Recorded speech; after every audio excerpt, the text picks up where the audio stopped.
Hello, welcome back, and thanks for joining me. It's Judy from Thistledew Creations, and today I want to show you this masterboard that I did with a sheet out of a receipt book, which I have one of them here. Comes, I think it was a 3-color. So this was the top sheet, and then there was a yellow, and I think there was a yellow and a pink. So this was the top sheet. I glued it all down all over, and then I had strips of music paper and music book pages. So this is like the list of songs that were in the book, and this is the heading, copyright 1942.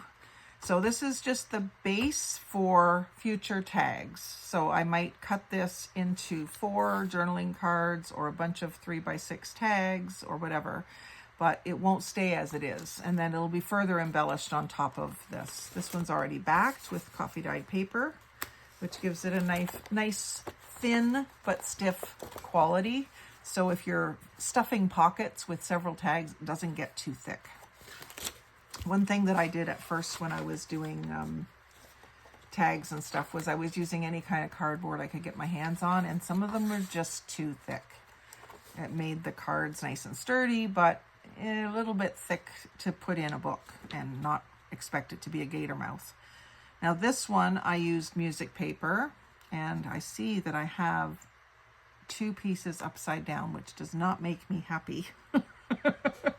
But it's there and it's fine. I'll just, when I cut those out, I will turn them around the other way. And then my writing here will be upside down, but maybe that'll be covered by then. So then this is just torn strips from the inside of envelopes on this one. And already backed. Nope, not already backed. That one's not backed yet. It's really good and sturdy because it's already the base page, the yellow page, and then these pieces of paper on top of that. So it's going to get one more layer of coffee dyed or whatever, and that's what I've got this sitting here for. So this is a piece that I've coffee dyed. It's our pads that we do estimating on at work. And I think I'm going to do it this way so that I don't lose that darkened edge. I really like that darkened edge on papers. So all I do for this is just give it a thorough coat, and I'm going to do it right on the page this time.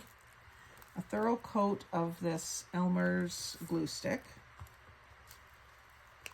right over the top of the whole page, and it goes on fairly thick when it's warm. It's the middle of July right now, and we don't have air conditioning. We just have a fan going. You might hear it in the background there. I'm ready to go out on the porch and get some air after crafting all day and making videos. So this is going upside down. That doesn't bother me. But I knew that this was going to hang off the edge of the page, so I didn't want to lose this dark strip. Oh, and I didn't add, I always add tacky glue. I didn't today. I would normally do tacky glue all around the outside edge and then a squiggles in the middle. But you know what? This feels like it's sucking right down to the paper. I will check it in a few days, and if it needs it, I'll give it a little bit. Probably will need it right on the edge here.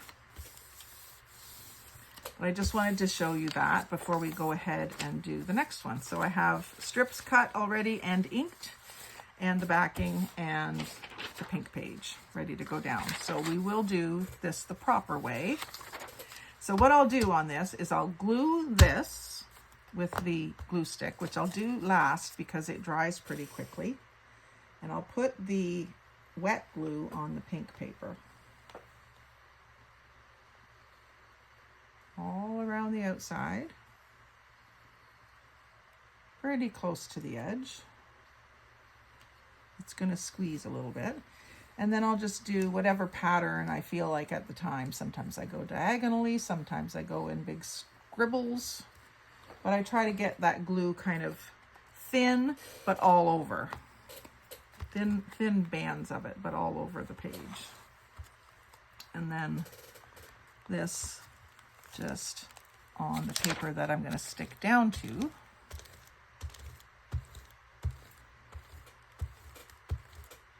goodly amount. This makes sure that it sticks everywhere.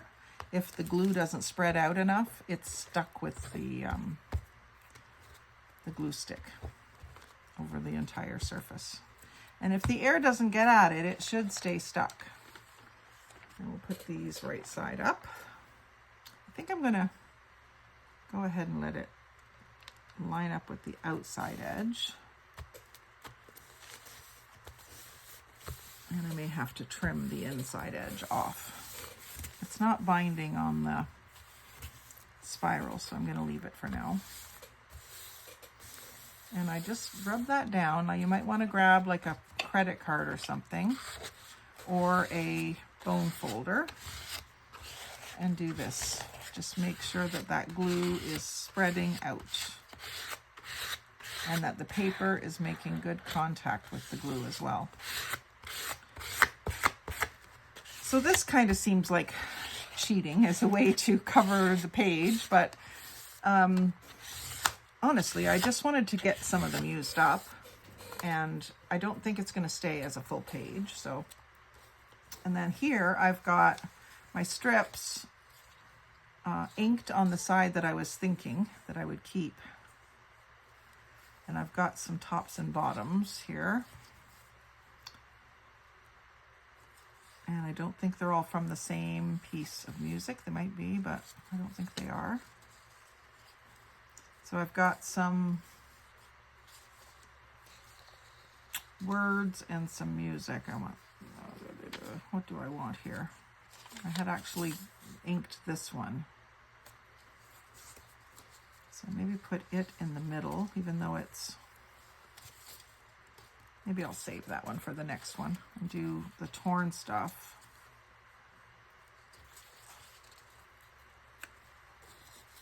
Okay, this one is going to have to be pretty close, so I'll do this. I still want to be able to see what this is underneath. I don't want to completely cover it. And that's maybe a bit much, so I'm going to just move these down just a bit.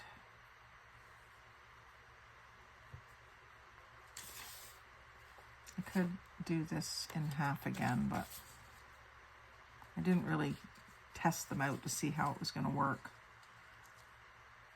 Let's just go with that. So I do this the same way. I'm going to do this on the back side of that sheet that's going to be used next. Won't matter if it gets a little sticky.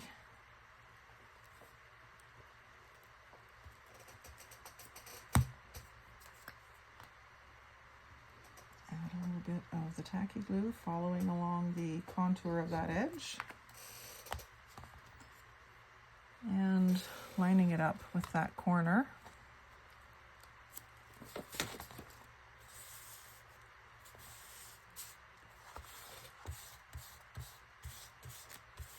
And that's going to have to be clipped off. So I'll use an older pair of scissors for that, since there's glue underneath there.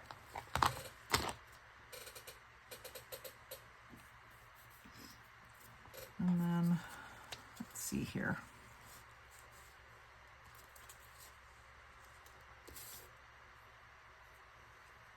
I can't do all these, it's too much. I'll just do that. Let's do this bottom one next. I had it inked on both sides, I think.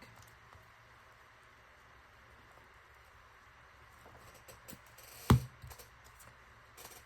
don't know if you can see the glisten of that glue. It does put down quite a bit when the glue stick is hot, warm. I'm going to let this line up so that I get that little bit of pink in the corner there. And I'll cut the excess off over here. These old, from the 40s, music books were bigger than 8.5 by 11. So they have to be trimmed a little bit.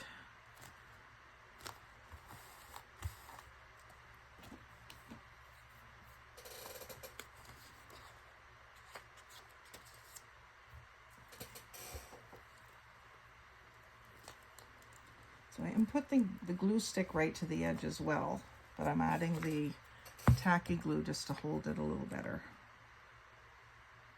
I say this all the time, but I know there's always new people. So those of you that already know, forgive me. Maybe it's not the way you do it, but you know that's the way I do it.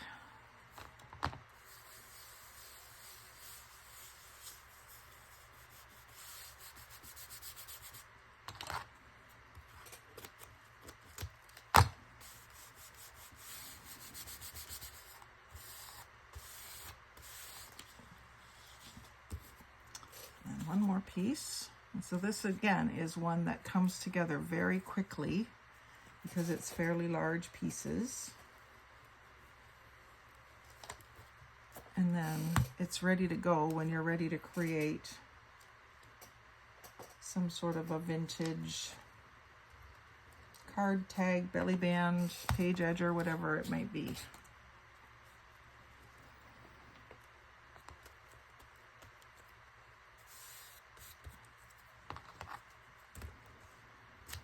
And I suppose if you wanted to do the theme of the actual song, like one that I would do would be a couple of songs that I would do that I would want the actual music to be continuing in the normal pattern is You Are My Sunshine, Danny Boy, and Almost Heaven, West Virginia. If I had music paper of those songs, I would probably keep it all on the page and in the right order. And then this is still kind of goopy, but let's go ahead and put this backing on this one. And it can all dry at the same time.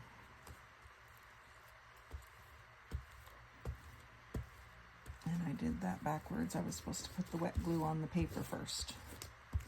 That's okay. I'll put the wet glue right on here. So just around the edge.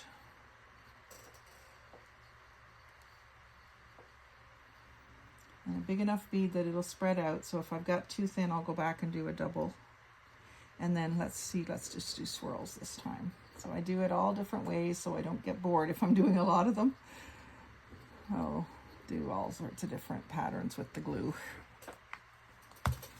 And then this is a good coffee dyed sheet. I do want to keep that burnt edge, so I'm going to put it in here where it probably won't get cut off. Because these pages are a little less than 8.5 by 11 because they're probably 8.5 to here. Most likely. Give that a good rub down. Like I say, you can go over it with a paint stick from the hardware store. I was looking on Facebook this morning and it was talking about paints, and it was like a Canadian Facebook group about things that are Canadian, and Beauty Tone is both made in Canada and sold in Canada. Some other brands of paint like Benjamin Moore, for instance, which is one everybody knows, made in the States, sold in Canada. So they were trying to tell you to, you know, buy Canadian. It would be a hard thing for anyone to boycott, anyone in my industry to boycott Benjamin Moore, because they are pretty much the standard when it comes to paint colors. Any of the kitchen companies that I deal with, if you want a custom color, it's got to be a Benjamin Moore color. They won't just do a color that you make up. It has to be one that they can get the formula from Benjamin Moore and accurate color chips from Benjamin Moore. So the next page here is a bit of a glimpse into what we might do next. The inside of bank envelopes, security envelopes with that pattern so that you can't see what's inside. I've got some snippets of that. I use these envelopes a lot, but I have a lot of them. So I decided to cut some of them up and collage with them. So we'll do one of that one of these days. So thank you for joining me today. I hope you enjoyed seeing that process. And I would hope that you will like, comment, share, and subscribe. But most of all, have a great day and happy crafting.